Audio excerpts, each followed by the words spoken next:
नमस्कार, आप देख रहे हैं न्यूज 18। मैं हूं आपके साथ मेनका चौधरी और बात एक बार फिर वक्फ संशोधन बिल की कर लेते हैं। लोकसभा में ये बिल पास हो गया, आज राज्यसभा में रखा जाएगा और कहा जा रहा है कि आज भी 8 घंटे की चर्चा होगी। 8 घंटे का वक्त मुकर्रर किया गया है। हालांकि जरूरत पड़ने पर वक्त में बदलाव भी किया जा सकता है, जैसे कि हमने लोकसभा में देखा।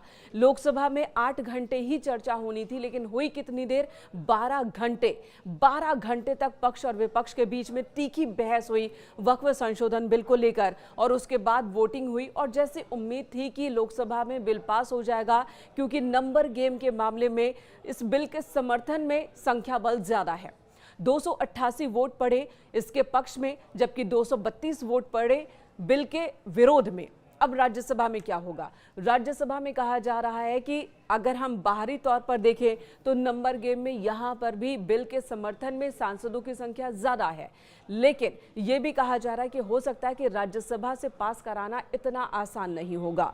मैं आपको बताऊंगी कि राज्यसभा में इस वक्त सदस्यों की संख्या कितनी है और कितने वोटों की जरूरत सरकार को है इस बिल को पास कराने में। लेकिन उससे पहले आपको बता दें, ऊपरी सदन यानी कि राज्यसभा, यहां पर भी बहस होगी और यहां पर वक्फ संशोधन बिल पर बहस को, चर्चा को एक बड़े राजनीतिक घटनाक्रम के तौर पर देखा जा रहा है।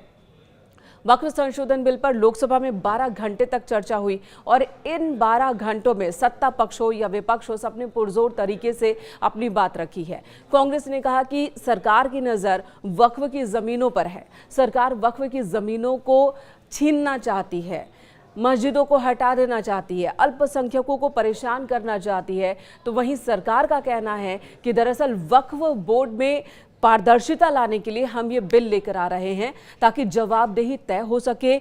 सरकार का कहना है कि वक्फ के पास लाखों एकड़ जमीन है, लेकिन उससे होने वाली आमदनी उतनी नहीं है जितनी होनी चाहिए और इसकी वजह है कि कुछ मुट्ठी भर लोग हैं जिन्होंने वक्फ की संपत्तियों पर कब्जा कर लिया है। इससे होने वाली आमदनी का वो खुद इस्तेमाल कर रहे हैं और वक्फ की संपत्तियों को खुर्द बुर्द कर रहे हैं। ये आरोप लगाए गए बीजेपी की ओर से और यहां तक कि बीजेपी की ओर से जब अनुराग ठाकुर खड़े हुए तो उन्होंने तो कांग्रेस पर तीखा हमला बोला। कांग्रेस के राष्ट्रीय अध्यक्ष का नाम लेकर उन्होंने हमला बोला कि कैसे वक्फ के नाम पर जमीनें हड़पने का काम कर रही थी कांग्रेस, ना कि बीजेपी। बीजेपी तो वो काम करेगी जो पारदर्शिता लाएगी, जो वक्फ की जमीन वक्फ के ही पास हो और उसका इस्तेमाल या फिर उससे होने वाला लाभ गरीब पिछड़े मुसलमानों तक पहुंचे, ये सुनिश्चित करने की कोशिश रहेगी। समाज के हर बंदे की नुमाइंदगी हो वक्फ में, मुस्लिम समाज के पुरुषों के साथ साथ महिलाओं की भी नुमाइंदगी हो, गरीबों की भी नुमाइंदगी हो, ये सुनिश्चित करने का काम इस बिल के जरिए मुमकिन हो सकेगा। और यही वजह है कि कुछ लोग नाराज हो रहे हैं जिनकी नजर वक्फ की जमीन पर अब तक रही है, जो अब तक फायदा उठाते रहे हैं इसका। अब राज्यसभा की तस्वीर आपको बता दें, राज्यसभा में इस वक्त सदस्यों की संख्या कितनी है ये सबसे पहले बात कर लेते हैं। चलिए अब राज्यसभा की बात कर लेते हैं। राज्यसभा में सदस्यों की संख्या कितनी है, संख्या बल क्या कह रहा है, इसकी जानकारी ले लेते हैं। इस वक्त राज्यसभा में कुल सदस्यों की संख्या 236 है और ऐसे में बिल को पास कराने के लिए 119 वोटों की जरूरत होगी। बीजेपी की बात की जाए तो बीजेपी के पास 98 सांसद है राज्यसभा में। सहयोगी दलों को मिला दें तो 115 हो जाता है ये आंकड़ा। अगर इसमें 6 मनोनीत सदस्यों को जोड़ दें तो 121 तक ये आंकड़ा पहुंच जाता है। यानी कि सरकार को यहां पर भी बिल पास कराने में कोई दिक्कत नहीं होगी।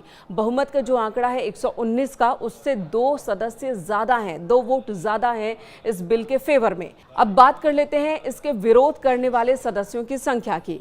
तो इस वक्त कांग्रेस के पास 27 सदस्य हैं राज्यसभा में, यानी कि कांग्रेस के सांसद 27 हैं। वहीं पर अगर गठबंधन की बात कर ले, INDIA ब्लॉक गठबंधन की बात करें तो कुल सदस्यों की संख्या 85 है। वहीं 7 बीजेडी के हैं, इनमें YSR कांग्रेस के 9 हैं, BJD के 7 हैं, AIDMK के 4 सदस्य हैं। राज्यसभा में 3 ऐसे सदस्य हैं जो ना ही इंडिया गठबंधन में हैं, ना ही इंडिया गठबंधन से बाहर हैं। तो इनके वोट को अगर इंडिया गठबंधन में जोड़ भी ले तब भी बीजेपी के पास यानी कि NDA सरकार के पास बहुमत का आंकड़ा मौजूद है। राज्यसभा में भी यहाँ से भी तकनीकी तौर पर बिल पास कराने में बहुत ज़्यादा दिक्कत नहीं आएगी सरकार को। लेकिन कहा यह जा रहा है कि हो सकता है कि आखिरी मोमेंट में कुछ लोग अपना मन बदल ले। ये भी मुमकिन है। कुछ लोग ऐसा दावा कर रहे हैं, खासकर विपक्षी गठबंधन को उम्मीद है कि कुछ लोग जो हैं वो बिल के अगेंस्ट में शायद वोट कर दें। और राज्यसभा से भी बिल पास हो जाने के बाद राष्ट्रपति के पास भेजा जाएगा। राष्ट्रपति के हस्ताक्षर के साथ ही ये कानून में तब्दील हो जाएगा। हालांकि जो संगठन बिल के विरोध में है उनका कहना है कि हम आंदोलन करेंगे, सड़क पर आंदोलन करेंगे। वहीं कांग्रेस समेत तमाम विपक्षी दल भी कह रहे हैं कि उसी तरह से मुस्लिम संगठन आंदोलन करेंगे जैसा कि किसान बिल के बाद किया गया था। जब सरकार किसान बिल लेकर आई थी तब भी यही कहा था कि ये किसानों के हित में है, लेकिन किसानों ने जब धरना प्रदर्शन किया, अपनी हक की आवाज बुलंद की, तो सरकार को झुकना पड़ा, बिल वापस लेने पड़े, काले कानून को वापस लेना पड़ा। और यही कह रहे हैं कि विपक्षी दल कि इस बार भी माहौल ऐसा बनेगा और ऐसा हम बनाएंगे कि सरकार को ये बिल वापस लेना पड़ेगा। फिलहाल देखने वाली बात होगी कि ऐसा मुमकिन है, क्योंकि मुस्लिम समाज की भी बात की जाए तो यहाँ पर भी दो धड़ा नजर आता है। एक धड़ा ऐसा भी है जो एक्टिव है सड़कों पर, जो जश्न मना रहा है। उनका कहना है कि वक्फ कानून के आ जाने से, संशोधन हो जाने से उन्हें बहुत राहत मिलने वाली है। लेकिन इसके बाद की स्थिति असल में क्या होगी वो फिलहाल अभी इंतजार करना पड़ेगा।